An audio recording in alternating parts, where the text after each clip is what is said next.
Thanks, Chief. And Thank you. if you'd like to take a minute or two, just give a thought on where you're heading and how you fit in. Yeah, thanks, Brian. Yeah, happy to be here. Some new ground for me on some of this committee stuff and sort of getting up to speed on a lot of you know, these the committees and kind of the background and the history of where you are and how you've got to where you are and my role within it. I'm obviously very excited to be here. Huge learning curve for me. There's a lot going on. So I'm going to just try and take in as much information as I can and try and contribute where it's appropriate and stay silent where it's appropriate. So I learned that early on in life. But yeah, just really happy to be trying to contribute on some level and really enjoying getting to know the island and all the people and the dynamics of this place. So thanks for having me. All right. Were you part of an emergency program when you worked before? No, when I left the city of North Vancouver in July, we had just adopted or taken on the emergency planning program that had originally been on the desk of one of the members of City Hall. Okay. So some of the trend in the fire service that we were seeing on kind of on that side of the water was that the emergency planning, the scope of the emergency planning was falling under the umbrella of the fire service. So right around the time I left, we got that portfolio handed to us by the city, and they had just appointed one of our firefighters to the role of emergency planner. So it's very much in its infancy at the city level. In the district of North Vancouver, Chief Hutchinson was very involved in emergency planning, so the scope of their program was a little bit further advanced. So I was starting to get involved in doing some of the, you know, like the dry lightning events and kind of being around the planning thing in general, but as far as direct involvement, it's all new. Okay, because North Van has one of the best.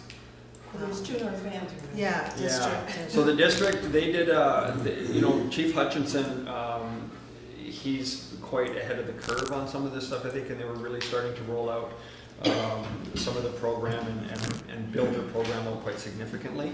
But in my role as a training officer with the city, I was not at all involved in that component of it. There was some documentation that came down and some planning pieces that were kind of across the North Shore, like post-disaster kind of stuff, and our role as a fire service in assessing communities and doing our disaster routes and, you know, kind of those types of exercises. But in terms of the actual planning piece, we haven't, we were nowhere near where the district was going with it. So, but it's coming. Yeah, but the district has, I guess, from an emergency perspective, and that was one of the things I sort of wanted to raise maybe when we got to the water thing that Sue Ellen brought, was just what is emergency preparedness that we need to be planning to be prepared for versus drought management and, you know, lower levels of rainfall and, you know, because the district has that huge interface forest fire issue with the upperlands and woodlands and all that area, whereas, and we participated with all the North Shore municipalities in that wildfire, and that's how we sort of got to know Bruce Blackwell, I think, was the wildfire. Oh, the wildfire protection plan was written for a bunch of communities at the same time. Well, that was the whole North Shore. We participated as a group. Brian would know more about that Yeah, than I would. from a history perspective. Yeah, the community wildfire protection plan is a pretty intensive study of this island, particularly. The report is on the website and everything's. As far as the approval of the agenda, introduction of late items. For item 5.1, staff report by Jared and some grant funding information, supporting documentation. Oh, I'll steal that. No, that's all.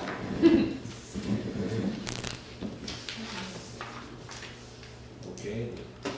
I'll move adoption of the agenda, inclusion of the agenda. Second.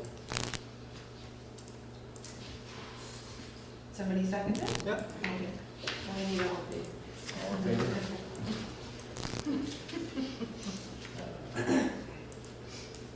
Adoption of the minutes. Minutes of the last executive committee was held on June 11th, 2019. I'll move adoption. And seconded, moving on adoption rating. Alison. Oh, is there something in here I should? No! It's never happened before. What's that? She just moved for adoption. No edits. Well, maybe Bill did a good job as chair editing them in the first place. Well, we're going to be out here 10 after 10. Let's That's go. the objective.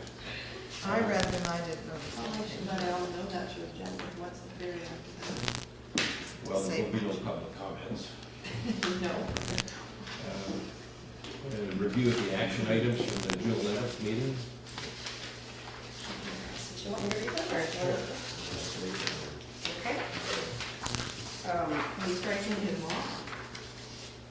Oh, I can do it. Okay. Might be faster. So, number 1 is still pending. The poor fire chief is still getting used to his role, so we're gonna get to that. Okay.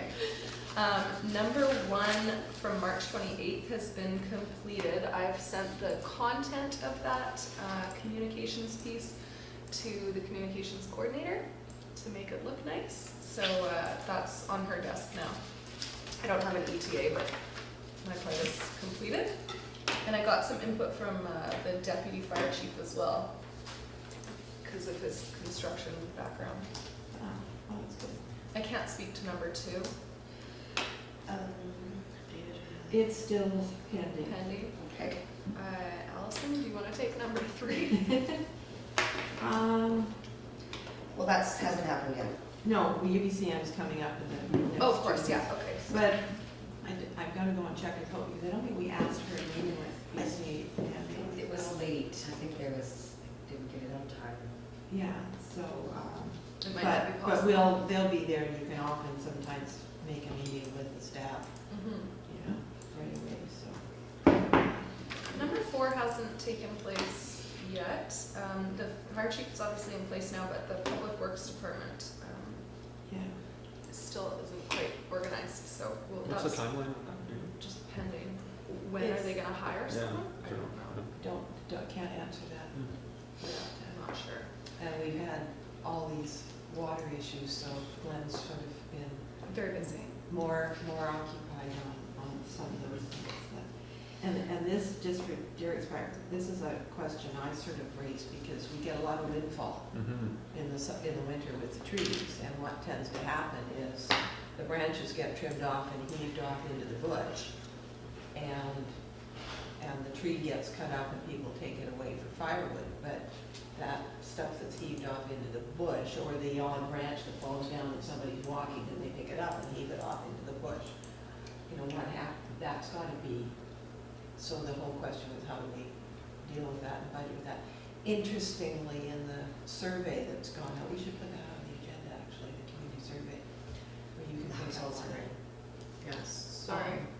To put it on the agenda to talk about it? Well, yeah, this is about the questions that went out related to us. There's a question in there on how satisfied are you with roadside clearing? Oh, So it might be interesting to see how The the public answers that. BC Hydro is still probably the main Culprit. culprit of that. The amount of debris in some areas, particularly if you look out at Adams Road heading out towards Tunstall Bay, there's a lot of very dry debris in the bush, very close to the road. Yeah. And it's a real risk. So is that their practice? They'll just do the bare minimum You to know, mitigate and then? I thought we rabble-roused enough that they were actually chipping everything. But we're gonna have a meeting with them. That we should talk about the tree clearing. We've got a meeting with them for At UBCM? a UBCM schedule. They didn't want the topic we suggested, because it's, anyhow, nothing to do with the island really, it's more to do with getting more power in Horseshoe Bay so there's no electric vehicles. But we should bring up, I've got to write the briefing, so, because I wanted to deal with them because of those trees. You know, when they top the tree, and there's a term for it that Bruce Blackman said, then they bush out at the bottom. And you drive along Adams Road, those out by the dog ranch, they're all hanging over the trail and making the trail unusable as far as. There isn't a trail out there. Well, the side of the road is the trail, Oh, okay. the road shoulder. Yeah, the shoulder. Yeah. We got the impression from Bruce, I got the impression from Bruce Blackwell that you could advocate that BC Hydro cut the tree rather Put that in than the top brief. it. Yes. Anywhere, so I guess anywhere where it's municipal road lot, so that was one of my questions. Is there have we got something definitive from Bruce or in one of these plans that says we got a paved surface from a FireSmart perspective, how many feet should we have on either side that's clear? Yeah, the FireSmart guidelines indicate what those numbers should all be. Whether or not we go to that Okay, but I extent is a need different question, sure. I need those, I can get and that to then you. we could have a discussion. I can't remember specifically what the CWPP says. I don't think he named a I number don't of feet know, we should clear. and I know when you walk our place, we've got some areas where there's probably a good 5 feet on either side, or on one side and it's flat and just grass, and he liked that. But where the trees are right up to the edge of the road, they either needed to be limbed up, and I think he said 25 feet. So my premise was going to be, if it's on our property and they're topping them because they're, or cutting holes out of them so that then we should be taking them down. And I raised that 2 years ago or last year at UBCM, and they said, well, I'm going, everybody's so not wanting us to cut any trees, we do the bare minimum. But it's gonna cost them. Bonnie called them too, didn't she, for Parks and Trails? I don't know. Yeah, there's been some contact with staff. Things are changing. People used to be more like that. Now people are realizing, But I think that the underbrush is, you kind of know, a hazard. is kind of a hazard. Yeah. It's an education process for the Boa public to make them aware of the risk of in the middle of the summer, and Yeah. ignition starting right by the road. Yeah, I don't know. I think yeah. Or at the very least, the power lines being compromised Yeah. just because a branch falls doesn't necessarily a fire hazard, but it just might be No, an impact to the. and it's a fire hazard in a way just from the branch, because it's a live wire that then falls on the ground. And you've got that nice tree right underneath it to really get it going. Okay. Number 5. I reviewed it and actually just did a little run through of it on my own. Because we've never actually done it as a group. We have prior to your appointment okay. to the committee. Okay.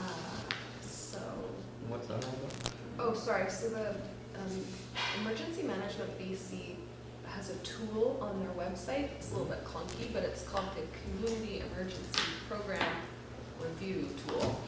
And it basically measures your emergency program against, Okay. an enhanced comprehensive program. Right. And then scores you in different areas, and would could help us to identify areas for future development or future work plans, that sort of thing. Okay.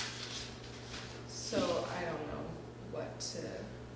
what the best approach to this is. Should we all sit down together and do it one day? Should that be? Was that thing we did the questionnaire on at the very beginning of this committee? That's right, yeah. Okay. And it gives you something like Well, yeah, can't we just go back to the one and look at it and go back down and tick it off? Totally, yeah. It's interesting to look year over year, because when we first did that one, we have actually made gains, thankfully, since then.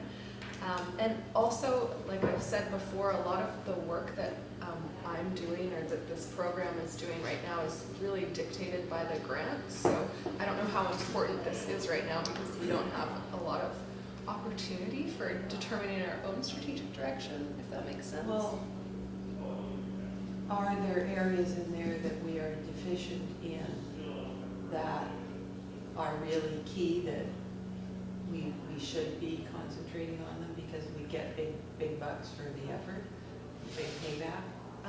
So I could certainly use grant funding to address the areas, Yeah. that we, wherever possible, Yeah. to address the areas we're deficient in. Right. But I don't know, do we want to do this annually or every 2 years, or is it not a useful exercise? Well, the province created that so we could measure our progress and how we're doing. So it might help us in grant applications if we can say, you know, we were able to use this grant money and we're moving up in the scale and getting. It didn't take us long to go through it, Yeah. did it? Really? No. I mean, we could put it on a future meeting, Yeah, I think the next meeting, whip through it. if all goes as planned, the next meeting should be really full with the evacuation plan and the emergency management plan, so maybe like in 2020, early 2020. Is this something that maybe every individual in We this should committee could do, and then we have a meeting and Compare, work right through it? yeah, That's the action. absolutely. That was the plan, yeah. So, or no, it was the committee to review it and then come to the meeting Yeah. prepared to update it, but you could all do what I did and just, to the best of your knowledge, do it yourself and come back and chat about it. Yeah, I think we could all do it beforehand, but you know, some of the questions may not make sense to someone. Do you want me to write that down then, for homework? Okay, and where do we get it? Off the internet? Yeah, I can send the link. Okay. Is that what we want to do? Yeah, because I guess when I went around and looked at the link, the one you sent, it had answers in it. By default, they're all at 100%.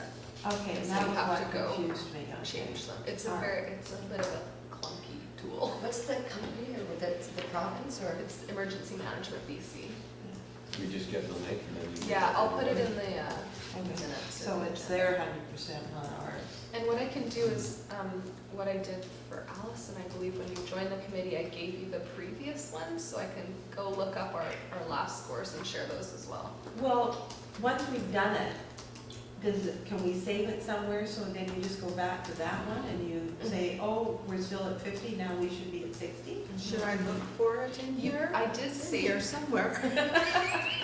I did save this online, but I don't really trust their sort of You online can't. saving situation, so I've been printing it historically. Oh, yeah, no, you could. Once you see the website, you'll understand. Yeah, I know. That's, I think, why I'm having all the questions. The problem is, I think I went, oh, no, what do we do with this? Yeah, we can move on. Number 6? Okay, but I've got it down as an action that you guys are gonna complete that on your own, and Jen's gonna send you the link. Okay. Yeah, Okay. it'll be fun. Oh, Number 6 is So in I'll- progress. Yeah, number 6 is in progress. That's a great way of putting that. Thank you, Alison. Does that say? IP. Oh, June 11th, plan list of options. Oh, yes, so I can't remember if I let the committee know this, but Kathy and I met and shared the information with the chair. Basically, I'm trying to update the emergency management plan by the end of this year. Okay. And you did a list. Wow. You figured out a way to do that. Yes. Okay, all right. In So theory. that's done. Well, it's in progress, but yeah, the No, action it- item's complete. Well, it says with a plan, including a list of Yeah, options. got the plan. Okay. And number 2 is done as well. yeah, he's on that committee. Oh, there's another page. What you wish for? Do you need to explain to Derek the difference between us and the Emergency Program Management Committee, or has he been to the Emergency Program Management Committee? No, we canceled it this Oh. so he hasn't been to one of I those haven't yet. been to one of those. Yes, please. Oh, so this committee is responsible for more strategic planning, and this committee I report to it. The management committee I'm the chair of, and it's much more operational. Okay. So it would be like council and staff. You know, a lot of external stakeholders in the management committee. Yeah. People coming over from the mainland. So who's in the management? All sorts of folks, from RCMP to BC Ambulance and Hydro? schools. Is that the one we did the No, very Hydro, first? BC Ferries. Didn't we do one of those? That would have been the evacuation That was the planning evacuation, meeting, the and very it had first a one. lot of the same Okay. players. Metro Vancouver, it's on the website, the membership. Okay. And BSS. BSS. So this is the emergency program committees, it's got two, it's so blurry. It's odd. But it's, both committees are on the same page. So this is you guys, the executive, it's very normal. And then you get down to the management committee and there's sort of two sets. The members, staff, and the counselors, and then the external stakeholders. This is kind of a rotating list. There's no council on that. No, Okay, so Management council. no. And in Okay, hindsight, yeah. That's probably Not that run anyone's runs asked. very effectively. Okay, I Yes, need there's my like a orange children's center center and- throw it. I don't know if I would have made this a committee of council, like if I were redoing the bylaw again now today with the benefit of a couple of years, I don't think I would have like formalized this in this way. What, the management committee? Yeah. I thought that that bylaw was sort of from a template. Yeah, it was, yeah. Yeah, I thought it was sort of provincially mandated what we had to have. Well, it's not mandated, that's their sort of recommendation, but it's done differently all over the place. Everyone's got their own sort of version of this setup, if you will. Well, if it isn't functioning as you, Functions. yeah, but It's if just you a think little it more could work, formal. better, then, you know, there's no harm in you recommending to us that we some suggested changes and Totally. we could recommend. It's it. I guess it's Committee? just low priority for me, to be honest. I always mark things in priority. Will it make my job easier if I do this so that I've got more time to do other things? Hey, there's something, that's true. Yeah. I'd have to do a little bit of research on what other places do to sort of formalize the anecdotal information I have. Yeah, okay. So that's questions. I'll ponder that. Chitting, chatting to people in various communities next 2 weeks from now. So that pretty well completes the action Oh, items. there's another page, Brian. Turn it Sorry, over. Brian. Nice work. I have no idea whether Sue Ellen's done what she said she was Oh. going to do. So we'll. But this is gonna be, Has the ABP met yet since our last meeting? So you'll just, well, I didn't know what's on the radar for the EDP. but My my, meeting on Monday. oh, okay, Yeah. well, is this on the agenda? Today is Tuesday, Oh, so the agenda is not out yet. okay. But I know that Jim, the new planner, is gonna be talking about stucco design guidelines, Okay. and the FireSmart is gonna be looking at. Just worth mentioning to this group, and I'll say it again if I ever get the chance to sit in front of the ADP, but there's a lot changing in the insurance industry right now Yeah. as well as it relates to FireSmart. And there's already one insurance company that won't insure for wildfire loss houses or properties that have cedar shakes. So the municipality as a property owner should also be keeping this in mind moving forward. Let's not build anything Okay, else so- that has cedar shakes on it. So that's what I was gonna bring up. This is discouraging cedar shakes. I think the wording should be encouraging FireSmart. They shouldn't be allowed. We should be not allowing people to That's just an build example, cedar it shakes. says for example. Would that be done, how could you accomplish that? Well, right now we're Yeah, encouraging it yeah. through this guideline, so. Yeah, Anyway. but the community wildfire hazard risk assessment that was done recommended that we have a clause, we applied for one. You can have community-specific sections in the building code and the province allows you, that we have ours to say it's only fire-rated roofing that you can install. That'd be great. You But can, we you haven't can acted fire, on that. you can rate cedar shakes by putting material on them, like fire rate them with fire, anyway. But it still doesn't last long There's a enough to maintenance piece there too, justify. right? There's a maintenance piece, and as my neighbors found out, there was also a damage to other stuff piece, that was having problems with their metal flashings and gutters and stuff because of what's leaching off the shelves. Oh. Well, should this committee be recommending to council that this should be something that should be put on an agenda and adopted? Well, yeah, that's the thing, we, like, the wildfire risk assessment, I mean, that was a recommendation of the previous thing, but we've never, ever Gone through those recommendations. through those Decided which recommendations. ones to action. Yeah, community wildfire protection plan operation. Well, there's an awful lot of recommendations in that that Yeah. may not apply, but the fact is with new subdivisions being built with climbable roofs is. Yeah, or something that should- rezoning's being done, we could require as part of that rezoning covenant that it be fire rated, not, no cedar shakes and, yeah. Well, I think it's one of those things that's gonna have to go through council because there's gonna be a lot of Oh, yeah. people that will Might be not some pushback. like that, yeah. And and I think it is. It's, again, it's educating people, Yeah, the general if- public as to, If they start finding out that their insurance classification's gonna go up, Exactly. or their premiums are gonna go up.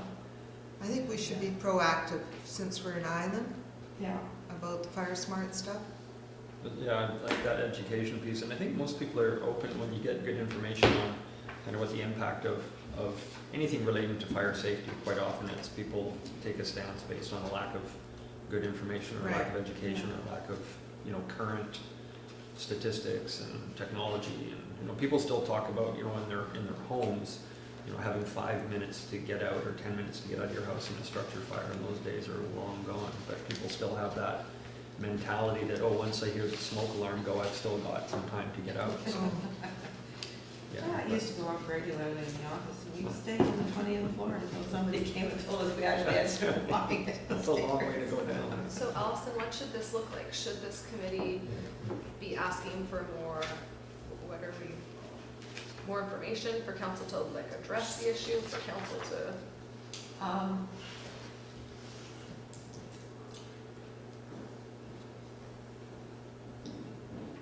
It's a matter of taking this recommendation from here, which I think is probably worded, and taking it forward to council and saying, we just redid the building bylaw last night. I don't know whether we can, if we can include that in the building bylaw, or we have to get the province's approval. So it's a matter of finding out what the process is. Would that be like a resolution of the planning department, or is that? I don't know if it'd be the planning department or the building department. This committee can only direct me. You can send recommendations to council. Recommend to council, but you can't Council, that direct. council directs the planning. Why don't we just put that on hold for a minute until I find the actual thing? Sure, I'm here too, if I find it, I can. What thing are you Oh, looking yeah. for? I've got the The pamphlet. recommendation? Oh, No, From the this Wildfire. is the original. Well, Councillor Morse, number 4 is done, so you're up again on number 5. I'll look for the recommendation. I haven't done if it. you want. I'm in progress, Oh, okay. yeah. I started with the design guidelines because something came up in there, down there with the, there's got to be a list of recommendations. back to the FireSmart recommendations. There's more than just building related things that can be applicable to Bowen Island. When you read through the trees that they want you to not plant close to your house, like yew trees, which so many people have as a hedge, and the bark chips and all that kind of stuff. I mean, we should read through it, or somebody, and highlight what things we should think about implementing on Bowen, which is applicable Which to are us. applicable, yeah. I guess that whole idea of the seminars with Bruce was to educate the public on how to deal with their own property. Because we don't have a lot of control as council. At the time of somebody getting a building permit, we can say you can't have, if we've got the right legal background, you can't put in cedar shakes. But we can't stop them from planting. Planting trees. Yeah, it's an educational process. Yeah. It has to be Too reminded close of to their every year. house or This is the keeping first land year up. that FireSmart was done, first time around. This is the second year. Yeah, so, how many people have actually now been to this sessions? Just you? Page No. 29. 29 Page members of, 29. oh, page. There were about 60 attendees over the 3 sessions this year. And then, of course, last year came as well. Bob went, so that sort of happened to me. Presenting. This one, right? Okay, the municipality should continue with the process to review boats requiring sprinklers. We went down the road with that and got shut out by the province, didn't we? But, the municipality should consider working with the owners and operators of various communications infrastructure. Oh, sorry, it's page 30, recommendation 12.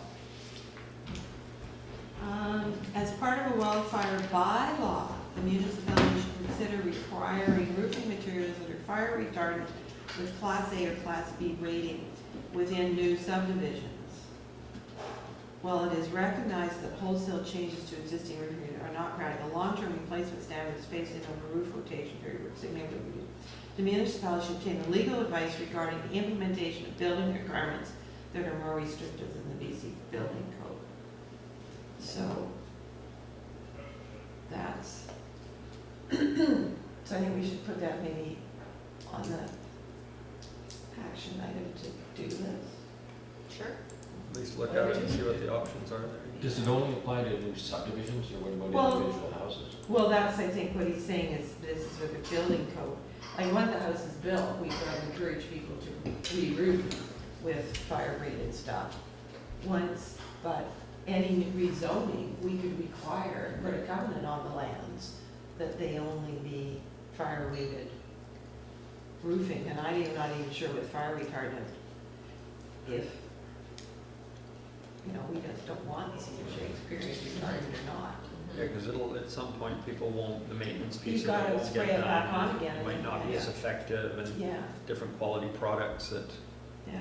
And I've said this before, but even if we're not gonna mandate that people do the right thing, as a municipality, let's not mandate that they do the wrong thing. And let's not Yeah. do the wrong thing ourselves when Yeah, we're doing and that's building. why I started with the advisory design guidelines for snug code, because I looked at some of the stuff and it all came up with this Telus building on the corner.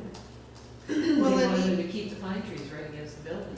Right. Well, and even things like public spaces, the golf course, the school, you know, all places like that should, Except they're not public places, we own.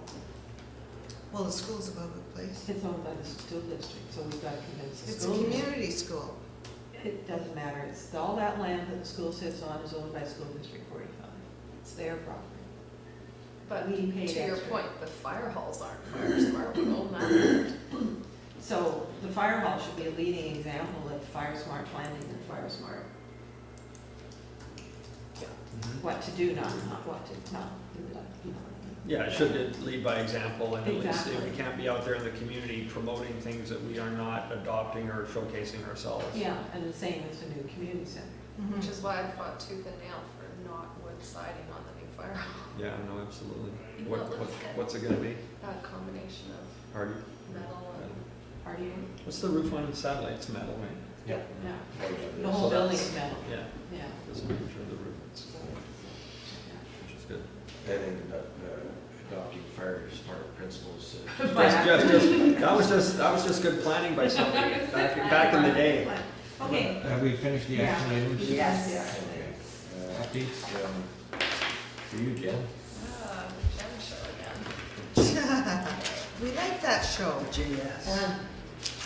Sorry, I'm just gonna grab my update electronic.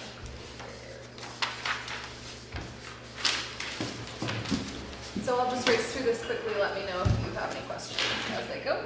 The AED program, I'm delighted to say, the new fire chief has taken over. So if you recall, that was originally to sit with the fire department anyway, so I'm happy that they are able to take that back on. Again, BCAS night landings passed on to the fire department. Delighted that they are taking that on too. Update on the landing piece. I just had a conversation with Deputy Chief Hannon this morning, and the site prep is going on as we speak. He's initiated that over the last couple of days based on availability of getting some work done. So, and we've forecasted to have the hydro seeding done for the grass this coming Wednesday. So everything's on track, and it's. He's also contacted Helijet to ask them to do another flyover or what the next steps are for getting it reinstated, so. Yeah. It's moving forward. The only downside is the agreement's only for 3 or 4 years, so we gotta do this all again, not too long from now.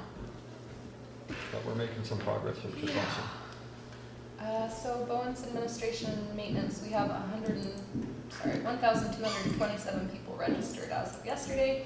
We are starting to prepare for the test the week of shakeout, so we'll do public test. When is shakeout? Shakeout's on the 18th. I think the test will be on the 15th, which is a Tuesday, Of what? October.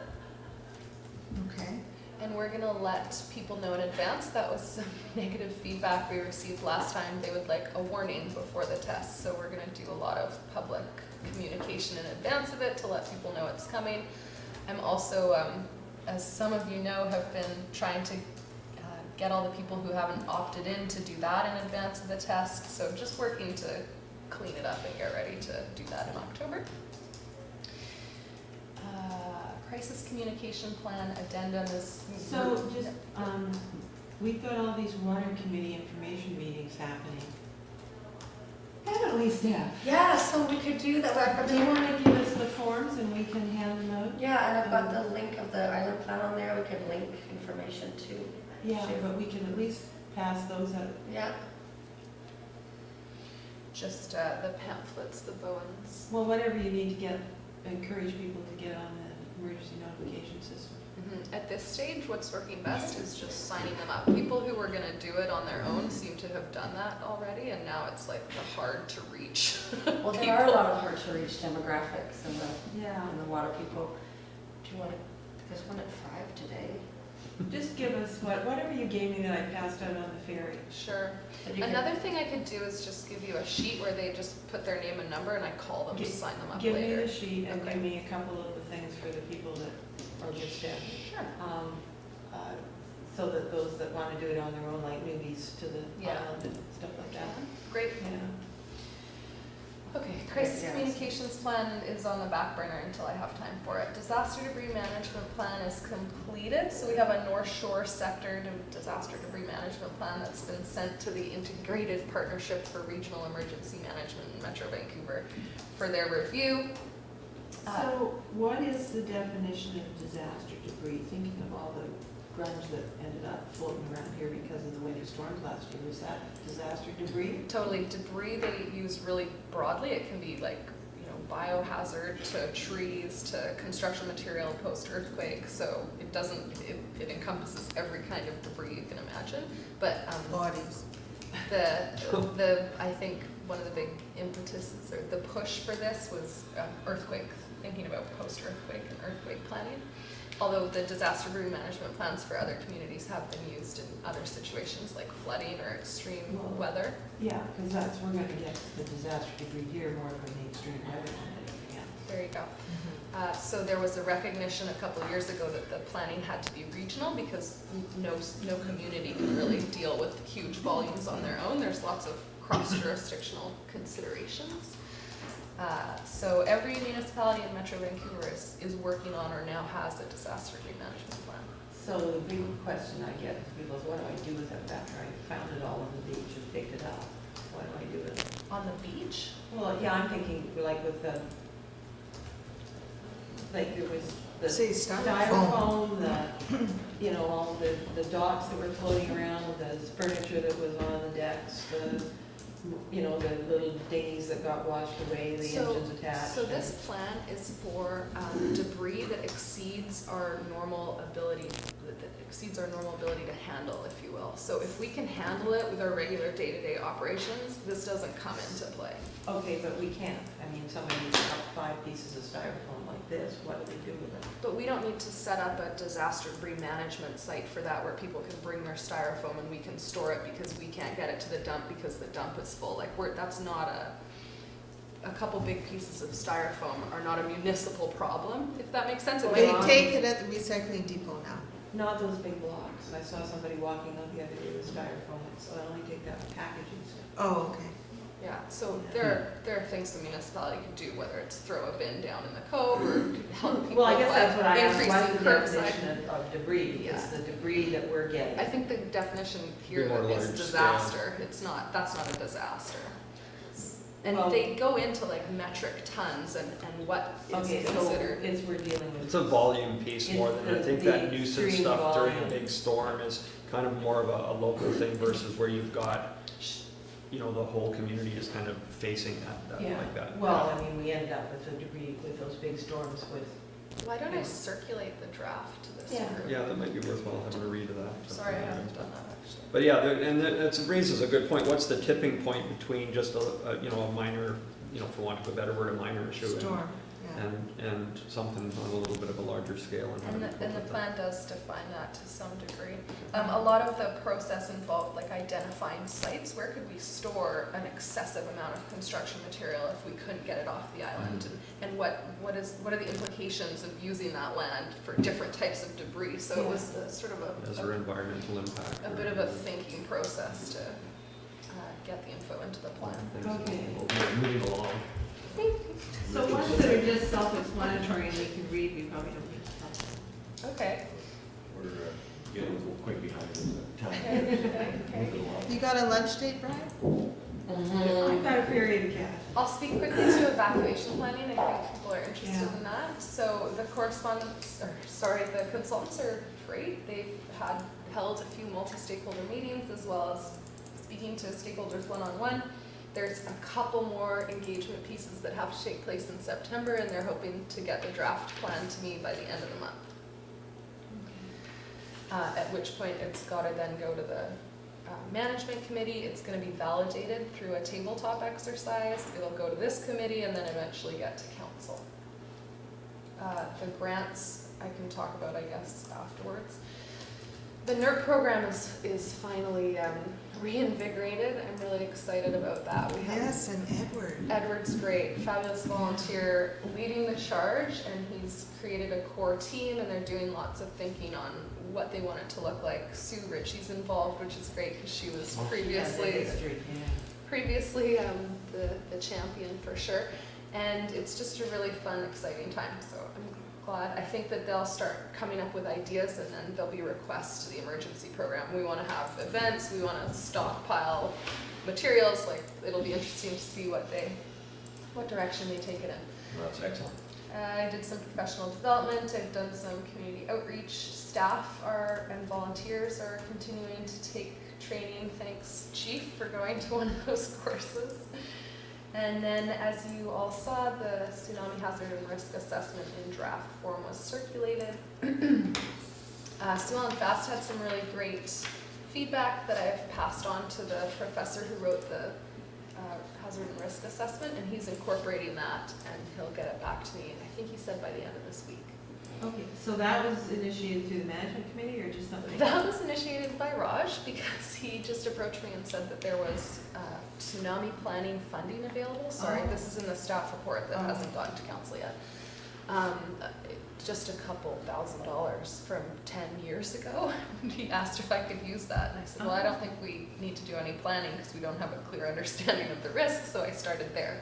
And from the assessment, I don't think there's much more that we need to do in terms of tsunami planning, but if anyone has suggestions for further action items that So you sent me the draft and I totally lost it in my inbox. Is there any change in our vulnerability to tsunamis after the new, was it a fault that was found off the coast of Seychelles a couple of weeks ago?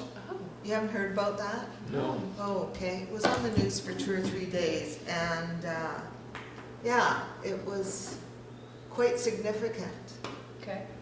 And so I'm thinking that lots of things might I change. remember talking to somebody, they had quite a presentation at the UBCM a number of years ago on tsunami and earthquake hazard and all that stuff, and their vulnerability zones, and him saying to me that part of the issue is the length of time for it to build, right? And with the strait, there's not. Yeah, but this is a new development underwater. Yeah, I wish I know could what remember you're exactly getting what at, it was, but it was significant. I'll take a look. I'll look into it I heard about that one.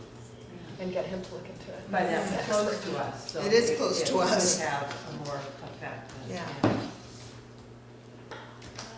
That's the end of that Okay. portion, and then just the grant revenues and upcoming grants are all there for your information. Great, thank The you. italicized ones, I'm gonna work with the fire chief to get the application done, but unlike previous fire grants, he'll do the administration moving forward, so again, a little bit less work on my end.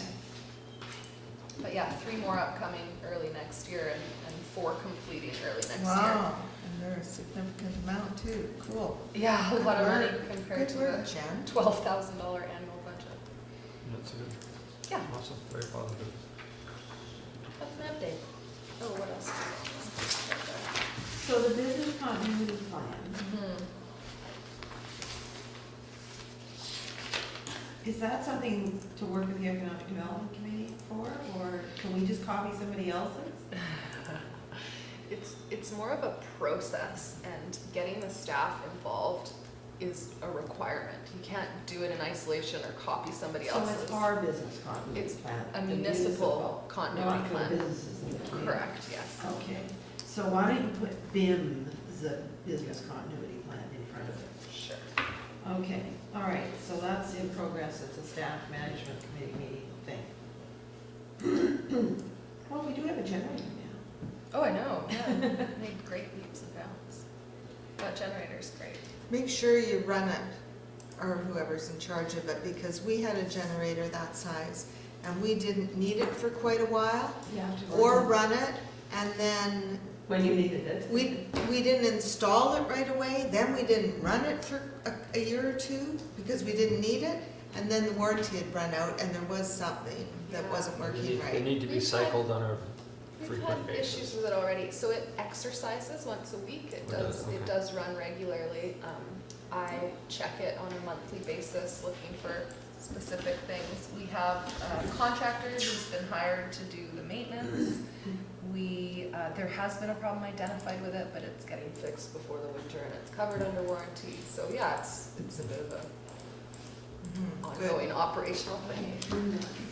Okay, so, what are we here? There's no update on 5.2, other than we're waiting for the tenders to close. Yeah, my involvement in that has mostly been related to emergency communications recently, so radio requirements, and yeah, the tenders close on the 12th, so 2 more days, and then we'll know more. Exciting. Point one. It is really exciting, yeah. Oh, we're in progress. And we've already done the self-assessment tool and reaction. So 7.1, we've already talked about that. I'll circulate the final draft once I have it to this committee again, for any input by email. Oh, grant application. Oh, okay. So again, we're faced with this issue of the Community Wildfire Protection Plan template that the province puts together is not yet available and won't be available. The new template won't be available until spring of next year.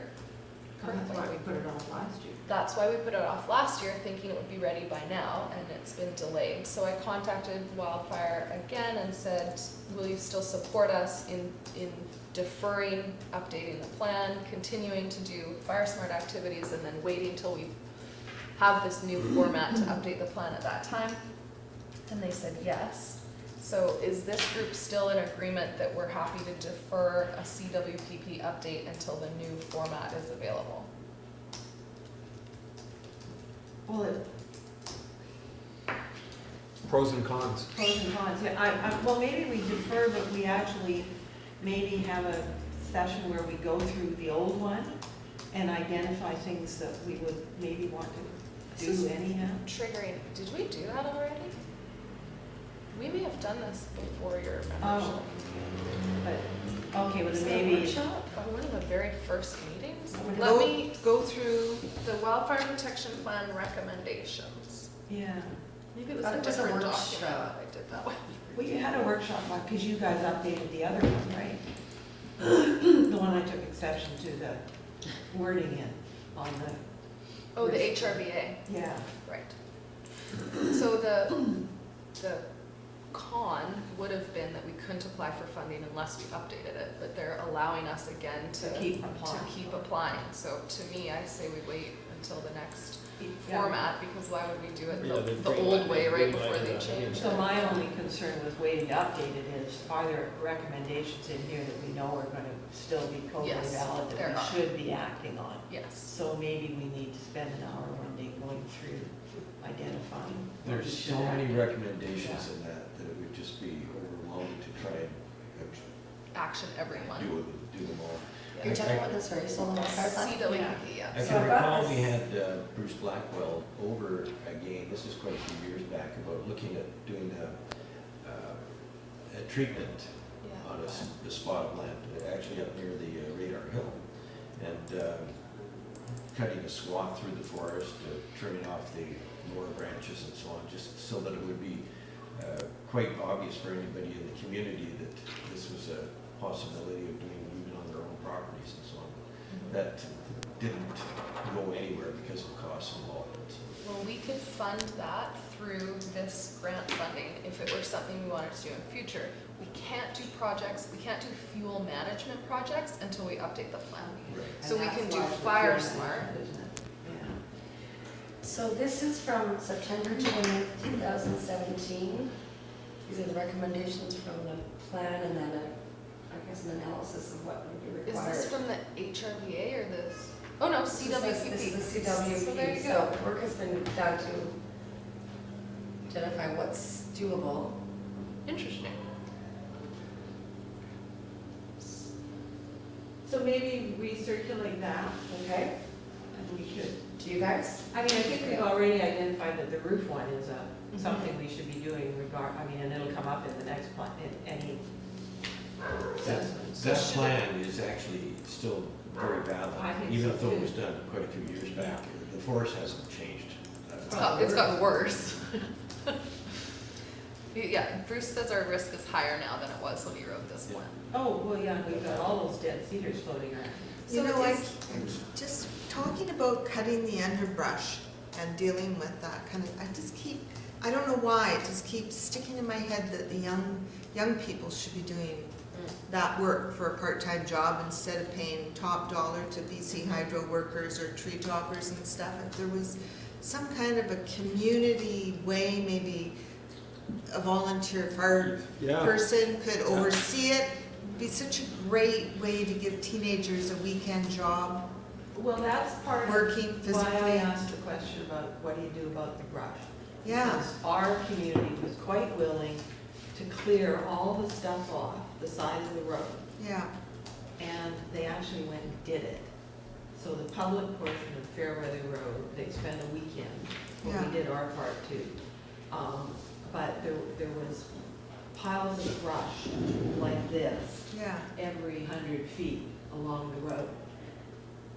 And now then the question is, what do you do with it? Well, a bin comes along No, and, well, no. then we had to hire a chipper Oh, to chip it. oh, BIM, okay. BIM would not chip the material on their land that Oh. had been cleared by volunteer citizens. Oh, So the sides of the public road. In Whistler, they have a program, their FireSmart program, they employ, like, same thing, young people spring to fall to go house to house to collect chipping material, and then when they have downtime, they work on public municipal property. So we could easily grant fund a similar such program if we or had the fund a bin buy-in. somewhere, you know, Yeah, and wouldn't it strategic be a good locations that part-time people- job for kids? I mean, even all through the winter, they could work on weekends. Crazy. What? You look at the jobs people want to take. Yeah. So with this, should it be a future agenda item or a workshop or how do we move this Well, do we forward? allocate something in the next meeting, like an hour at a time or something to move into a workshop format and just do that? I'm just again worried that the next meeting will be so Oh, okay. full already, but I could be wrong. So next after next. What was the other one we're doing next after next? The review tool. Well, if we want to enable Oh, there's people some- to do that and clean up, then it's got to be done after the winter storms and before the end of this, you know. Yeah, but there's dry, dead tree debris all over the place now. I know, so if they pick it up, and I think you'd have neighborhood groups that would be quite happy to pick it up, but then what happens? Where does it go? Yeah. Where do the chips go? Well, not even where the chips. But I'm just saying, it's Yeah. like, even when you reduce it, you've still got debris to deal with, and Yeah. Well, we've come yeah, across. what about a piles. big fire somewhere? Like, we could pile it all somewhere and then when Could it's we have a burn raining, man? we could have a burn pile. I mean, we've got a pickup truck, we Guy could Fawkes Day. Yeah. volunteer to Find a spot put in for it. some time. Couple of gallons of diesel. Are there possibly any insurance I didn't do that. I think there are situations. that, bylaws against that too. But all the Material from municipalities one- have. For burn permit, for burn? Yeah, well, yeah, that's one of the little funnies in the fire bylaw, I think. You can't, or in the land use, you can't take stuff from one site to another. To burn it. And that's partly an issue, a zoning issue we have. Mm-hmm. But lots of communities have adopted street programs and stuff like that.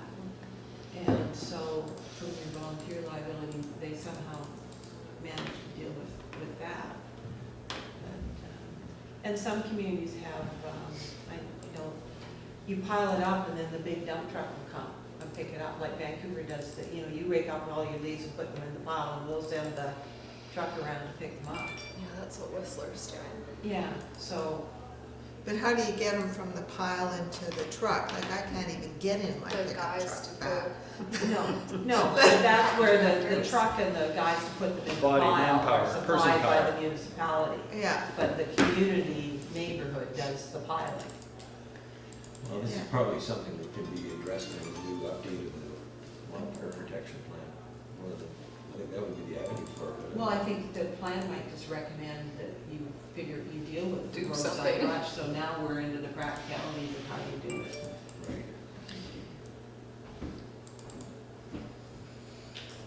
I don't think I have anything else to say about the CRI. The fire chief and I are gonna work together to develop the FireSmart program for next year, Yep. taking into account what worked and didn't work from this year. But by all accounts, it was pretty positive, like the Mhm. Yeah.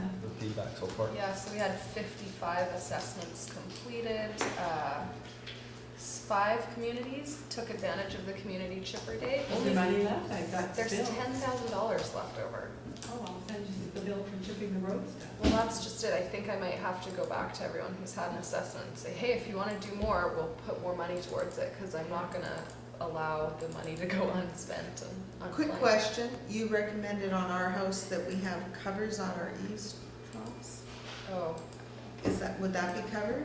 To get, I mean, we've already got the eaves without covers. Have you got the wide walk-around jobbers, or have you just got regular narrow ones? they're not all like that either. Some of them are covered. Yeah, I Okay, don't, just a question, let's talk about that. okay.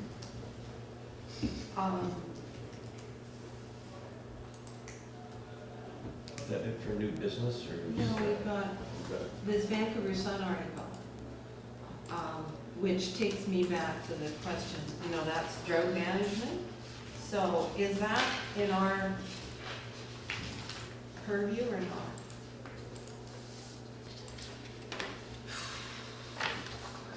It's not attached, but going to the live. Can you flip it up, the article? It's written down somewhere here, I thought I saw Oh, it. I went and read it, but it's just that climate risk, but just for, So maybe it's just, Does it go down? yeah, just down into the.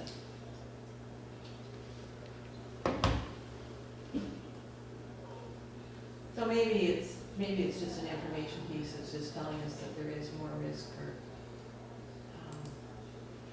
I read the article, yeah, it was Yeah. just saying it didn't get very much coverage. It was kind of buried in the paper and nobody reacted to it because it was let out at a time when there was a lot of other Well, important right. things going on or people were holidaying or something.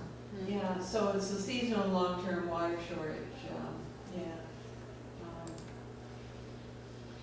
So we're gonna deal with the wildfire side, but are we responsible in our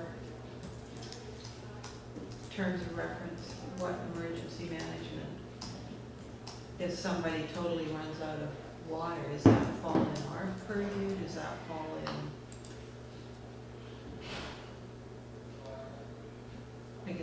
I guess if there was an earthquake and the dam burst in Josephine Lake, then that might fall as an emergency management, but does drought planning, other than recognizing the risks? I can bring up a comment on that. With the other side of the island with water restrictions, and even Yeah. with water restrictions,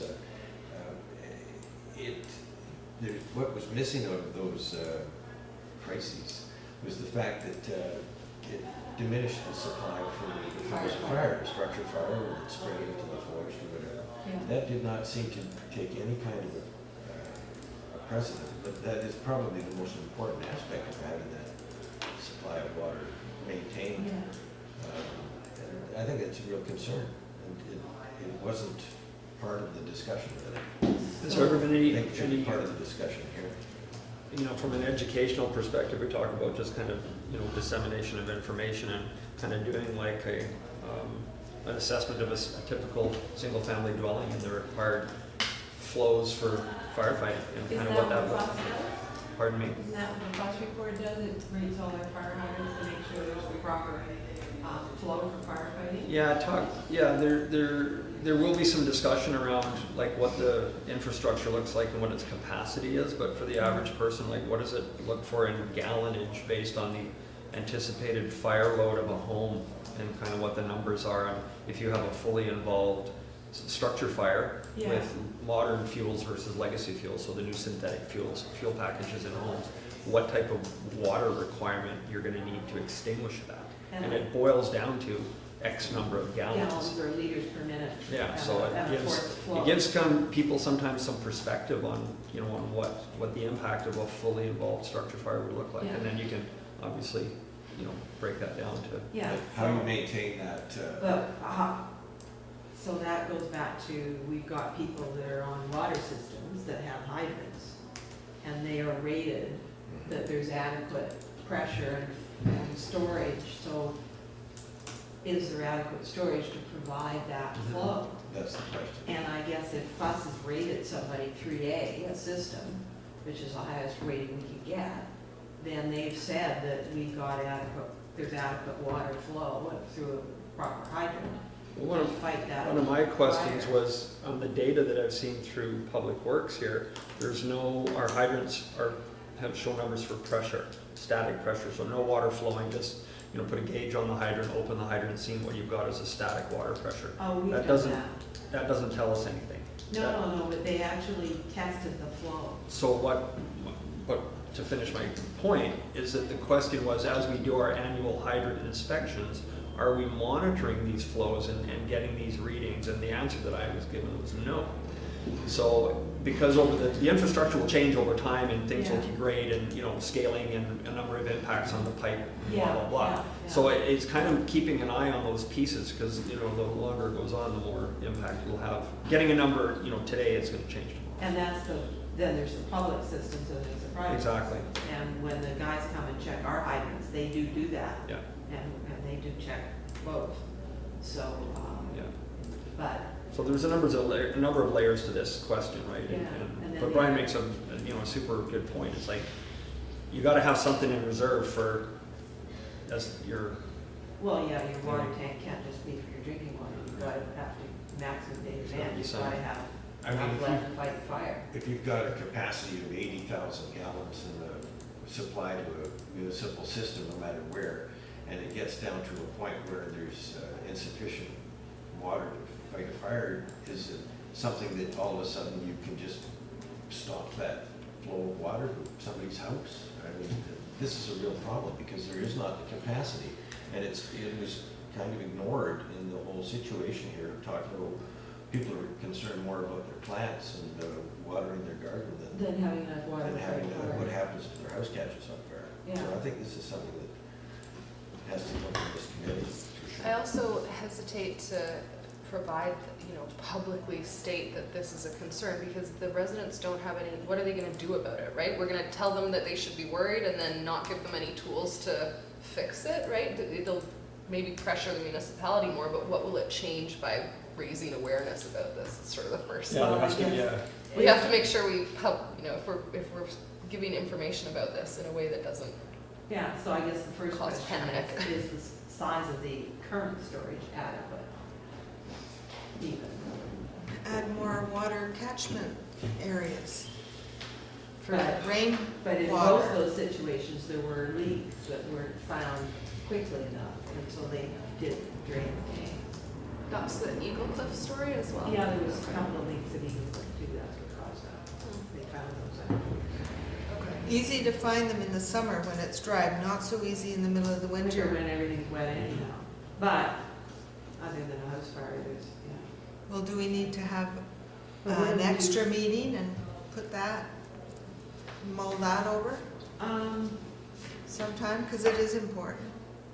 And then the whole topic got started with drought management, and is that Yeah. our purview? And Yeah. I don't know, like any small municipality, all sorts of things that I don't think are emergency management land Okay. on my desk. So where else should it Well, go? Is we've it got planning? this Is it? climate action. Committee. Environment climate action. Yeah, you're right, it is more municipality. No, Don't you think? well, we're the municipality, but which committee of the municipality is responsible for drought management? Or is it like a team? Maybe we should all get out of our silos and it should be like public works, planning, and the emergency. Well, that's a sort of where it's Services. getting, is maybe some of these things, we should be having a meeting when, well, inviting public works to come in. Because fire hydrant maintenance and all that stuff is, That's a good idea. and water lines and storage and Yeah, there's adequate definitely some capacity. overlap there.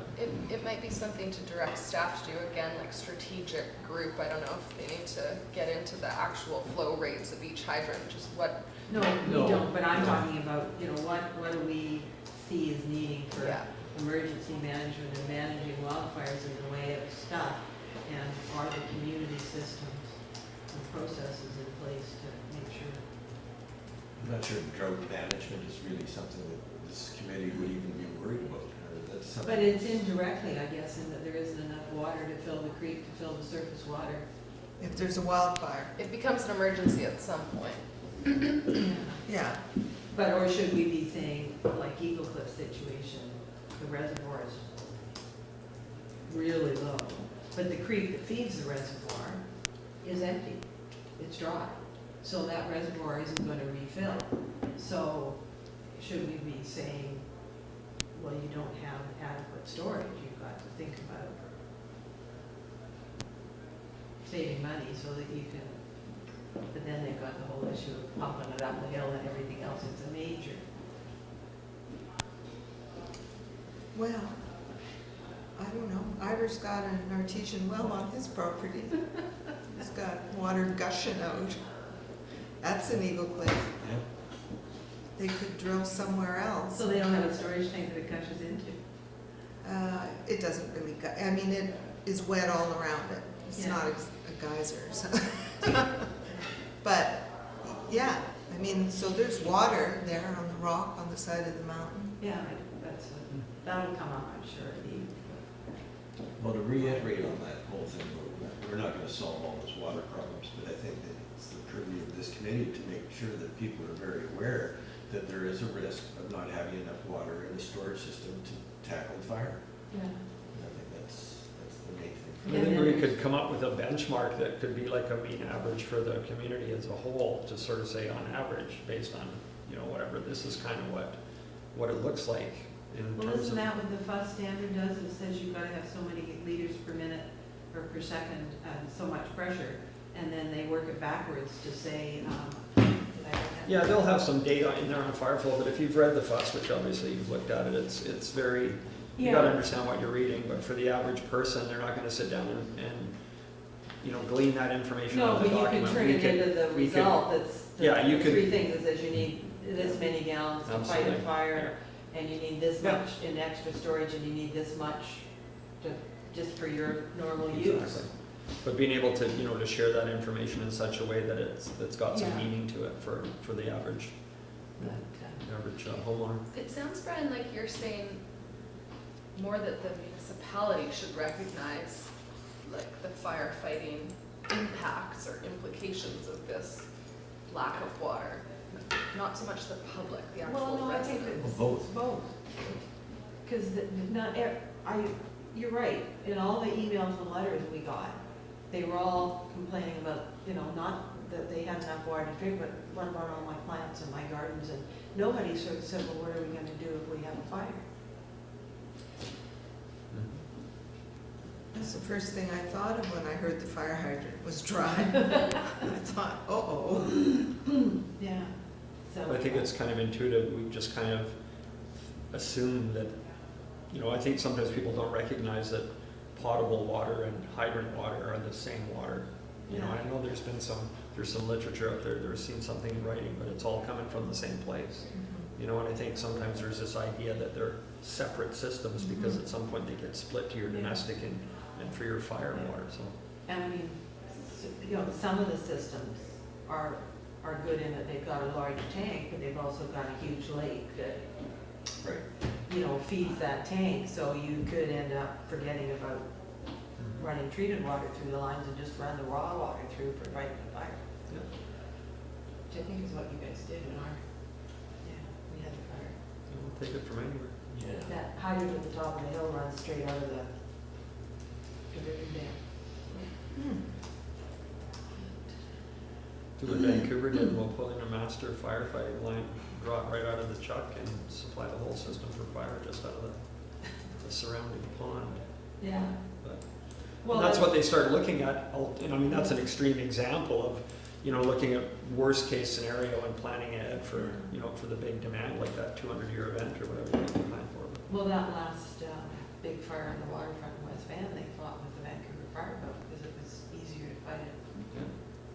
with that than it was with the fire on the other side. Yeah, definitely But something then to there's think the about. other side, it's a whole group of the island that doesn't have hydrants, doesn't have water mains.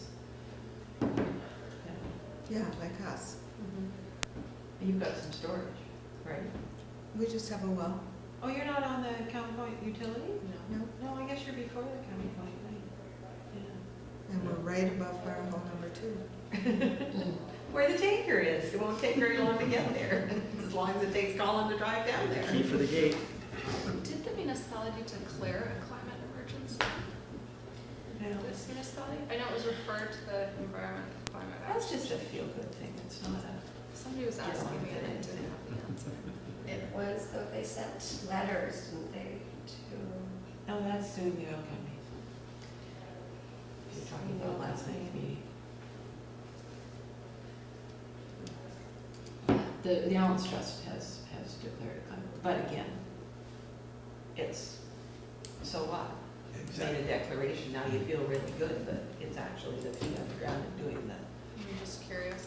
So did we get anywhere on your drought management question? Yeah, I think so. where did we get?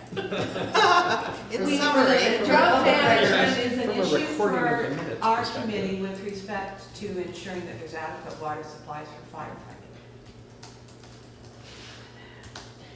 And life sustaining, like if people don't have water to drink, that's a problem for this committee too, right?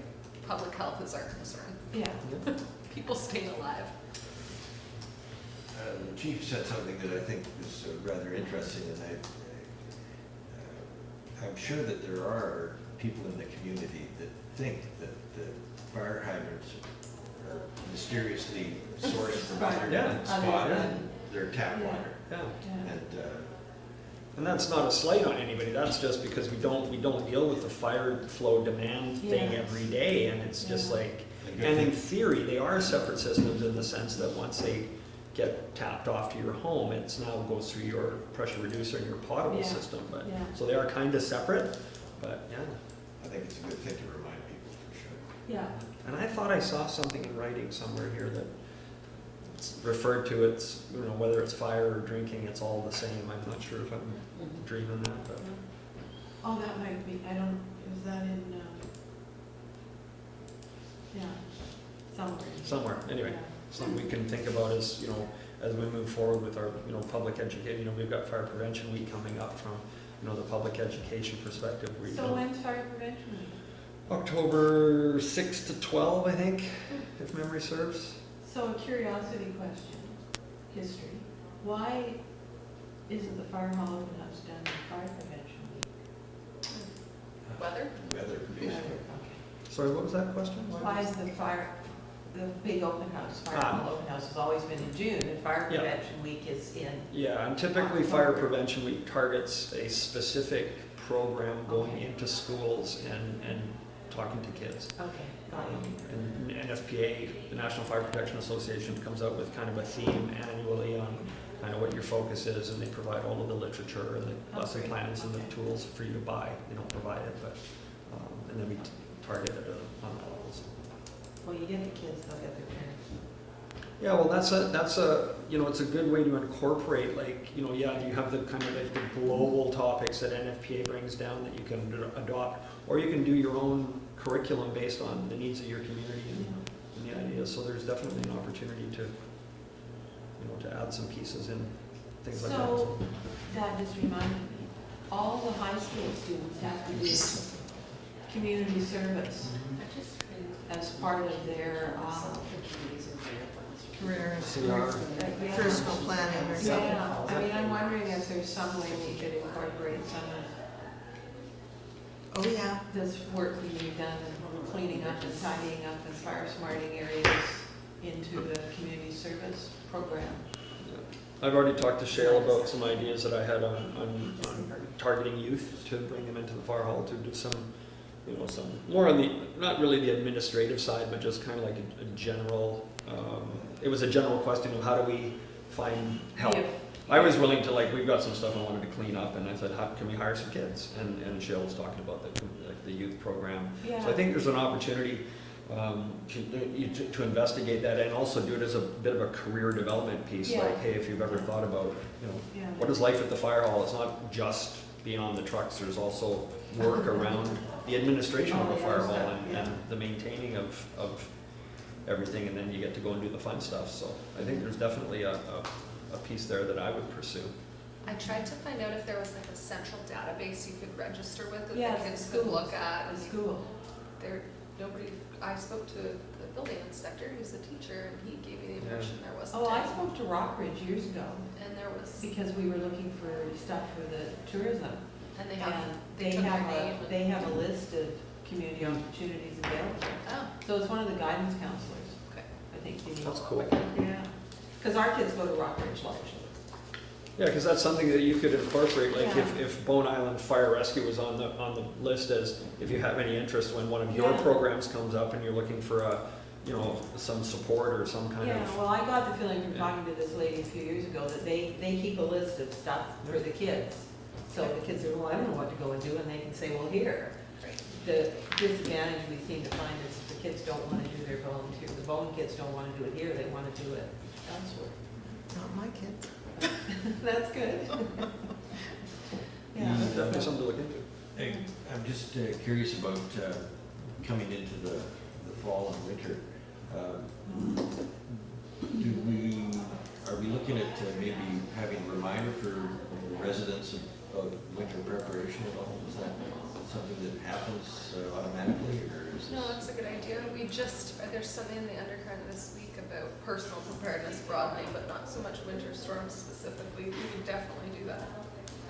You know, So you could mention that at your meeting tonight.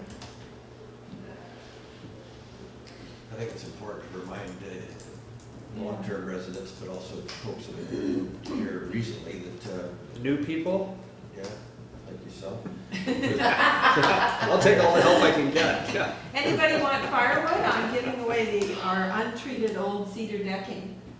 You have to come and get it, it's in the driveway. Wait, I don't know. Wow, that hand went up pretty quick. Well, Alan might deliver if you help put it in the back of the pickup truck. But he doesn't want me to post anything on Bo and everything else. But I think there has to be a reminder, kind of in your face, that the power can go, the potential is that the power can go out on this island for days. People don't understand that. I didn't understand that. I don't, that's a new piece of information In the that I. winter time, Just when right there's now? a squamish outflow wind, Yeah. and if it's below freezing, there has been cases where people have been without power over 10 days on the island. Wow, okay, No power. yeah, I think it was And, 17 months pardon when I me? first moved But here. lately- It was 17 No, days. it of goes water. in cycles, and, Wow. And it's particular, I mean, it could be one house just because they've got 3 trees down on their own private property that they've got to deal with first.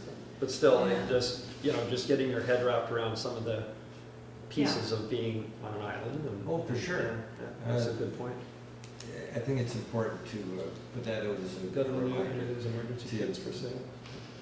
You know, I don't have That's not gonna help mention you, it you to need Jen, your but Jen's firewood. got all the information about suggestions Yeah, of no. food and You make sure your propane medications, tank's full. and liquor, all whatever that. Your you're-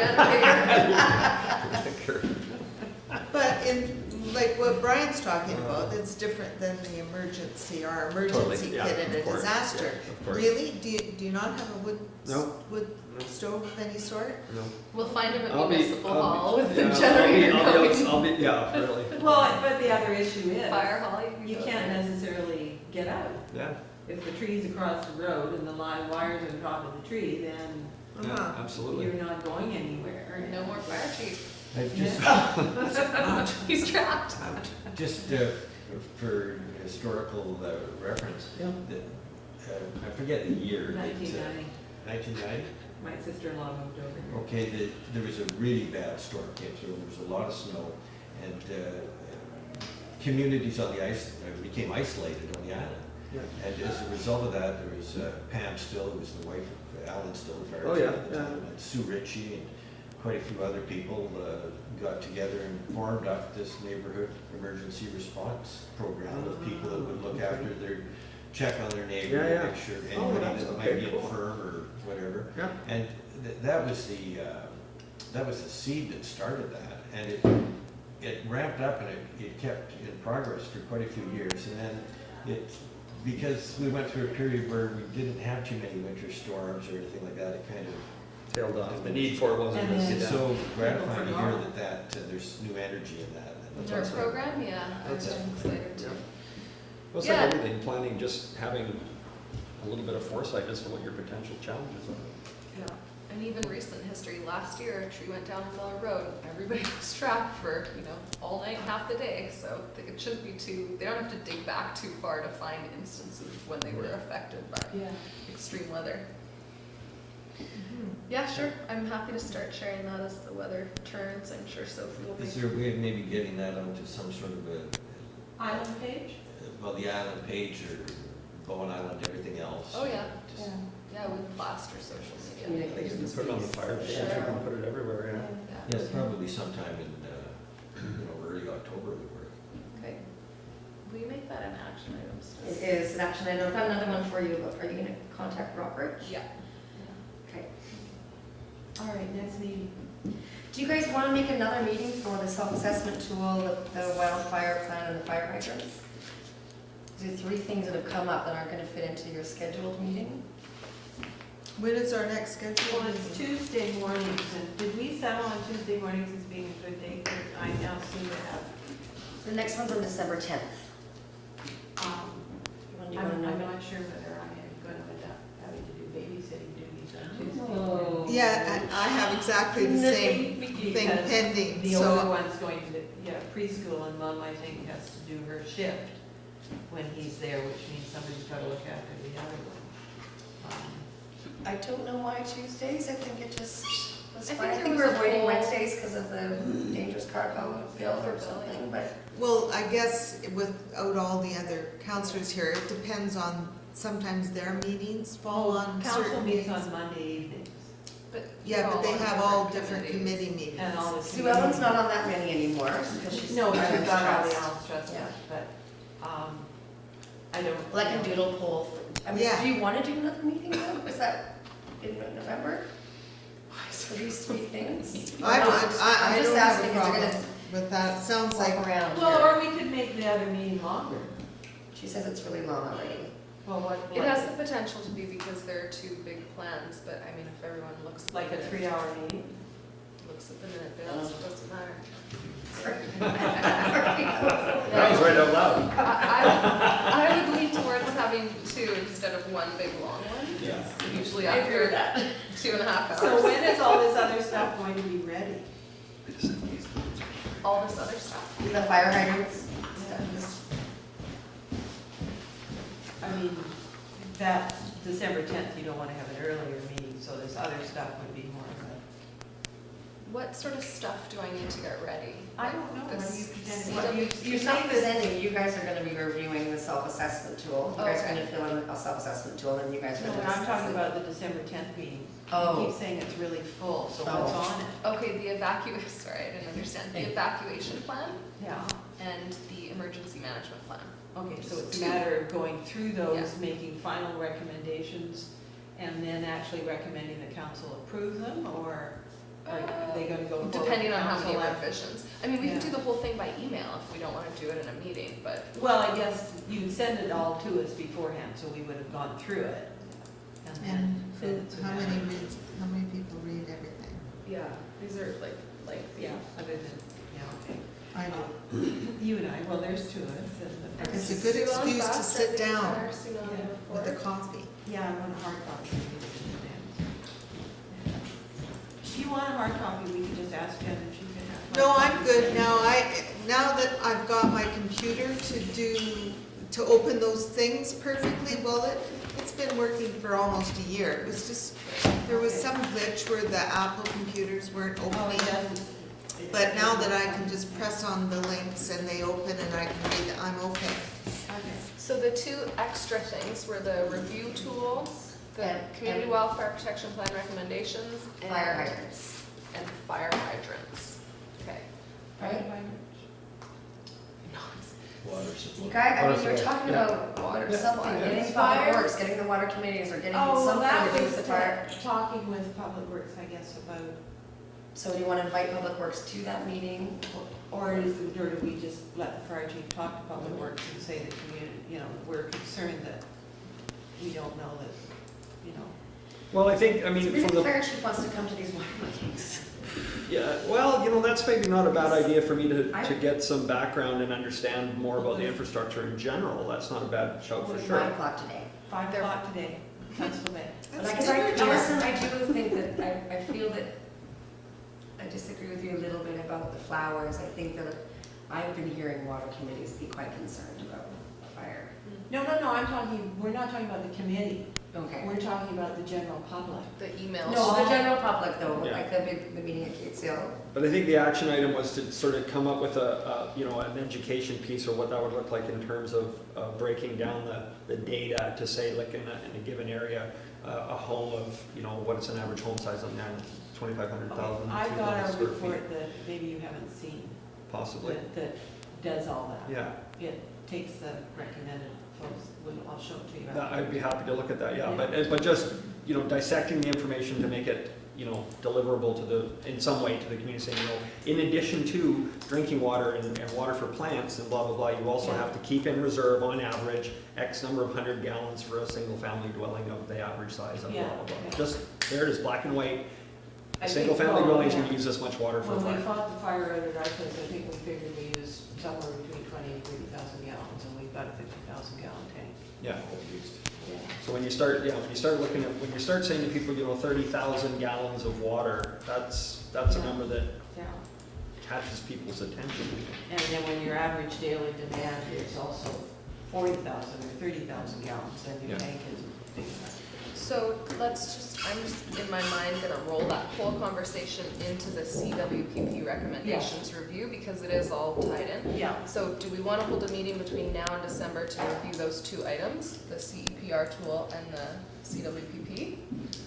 Or do we wanna, CEPR tool. yeah, the Community Emergency Program Review tool from EMBC? Oh, the thingy online. The online game. This one and the CWPP. So do we wanna do that meeting between now and December 10th or early next year? I will be gone to Peru in the last 2 weeks of November, early December, like from the 18th through till the 4th-ish. So I'll be away for that time frame. Next year? Yeah. Okay. So we'll defer it, talk about it in next December. Okay. And we'll talk about you coming to the water committee. 5 o'clock today. Yes, you mentioned that. No, We're talking about the big buildings as well, topic, right? the big topic for these guys is the new water tank. For FireSmart. Yeah. And aren't they really worried about firefighting and keeping occurrence as well? Well, it's having adequate water for They're- firefighting is yeah. a big issue. This They- is they- at this is Tunstall the Bay. committee. Yeah, that's the bay. And I've got, it's practice night tonight at the fire hall, so how long is this Oh, meeting? the run? meeting starts at 5.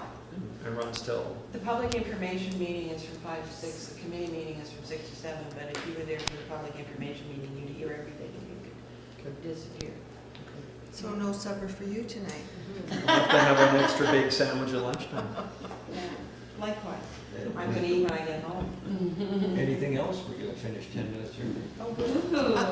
And where is that meeting tonight, sorry? Just- Here. Oh, it's here, Right okay, here. 5 o'clock. 5 o'clock.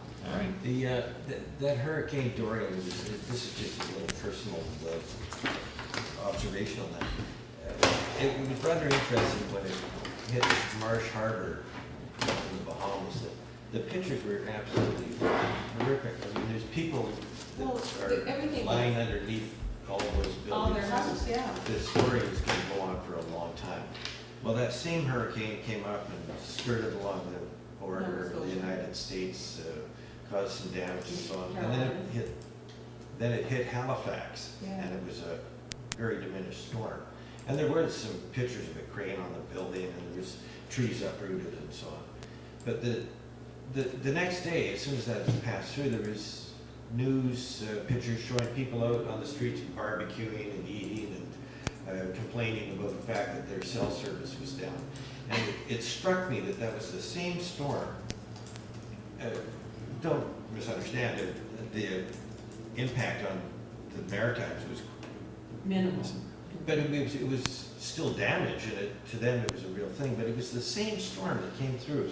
And when you look at the results in one area compared to the results in another, it's hard to comprehend. No, the force of nature, I Yeah. mean, we've got windstorm last winter, the waves. I mean, it was a combination of the high tide, the right wind, and the right direction. But watching, trees that were as long as this table and like this around, being picked up and thrown around like matchsticks, it was really quite something. I think part of that is what your framework is for what's relative to your experience. In Yeah. Halifax, how many hurricanes have gone through Halifax? There's been a few.